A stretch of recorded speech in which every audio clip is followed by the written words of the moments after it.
So, you're discussing feast days with regards to the Bible. I agree.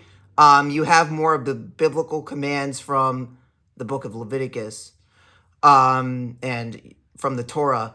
What I found interesting in the book of Zechariah is you have some fast days that concern the house of Judah, in Zechariah chapter 8, which I see as a future messianic prophecy. I wasn't sure if you do as well.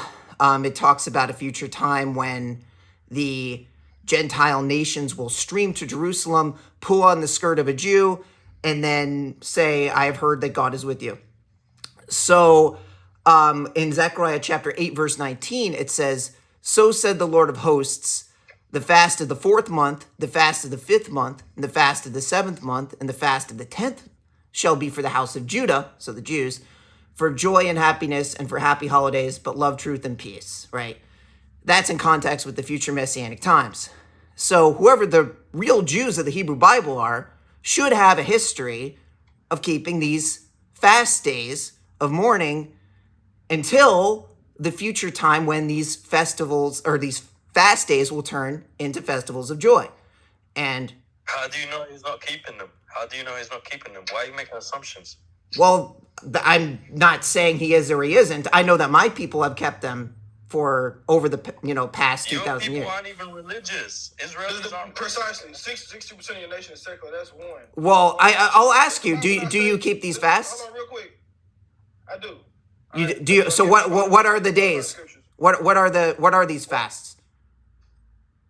I keep all the feast days as appointed by the scriptures. Right? No. But what are these specific fasts specifically? It says the fast of the 4th month, the fast of the 5th month, the fast of the 7th month, and the fast of the 10th month. You say you keep all of them, but I'm curious. It says for the house of Judah, these are going to be festivals of joy. So what are these? What's your scripture? Give me your scripture, buddy. Zechariah chapter 8, verse 19. And I think this is important in identifying who the house of Judah is today. Because theoretically, whoever... Zechariah chapter 8, what now? Chapter 8, verse 19. Zechariah chapter 8, go up. Verse 19. 8, verse 19. Yeah, future messianic prophecy. 19, here we go. Yeah. Guys, like the live. I'm doing love.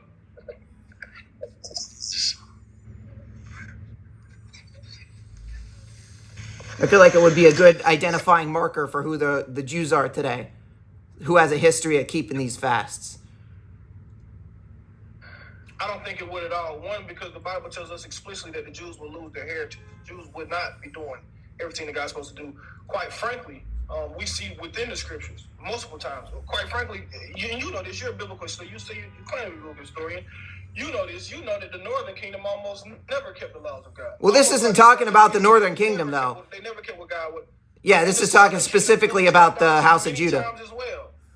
Yeah, I mean, this is explicit that all of Israel will lose their heritage. The Bible tells us this explicitly that Israel will lose their heritage, right or wrong. In other words, they're white now. They're white. Well, for example, Daniel was under the curses of exile. The prophet, did he lose his heritage? Daniel, the prophet. The curses doesn't say you're gonna lose your. It's just the prophecy that says you're gonna lose your heritage. The prophecy tells us this.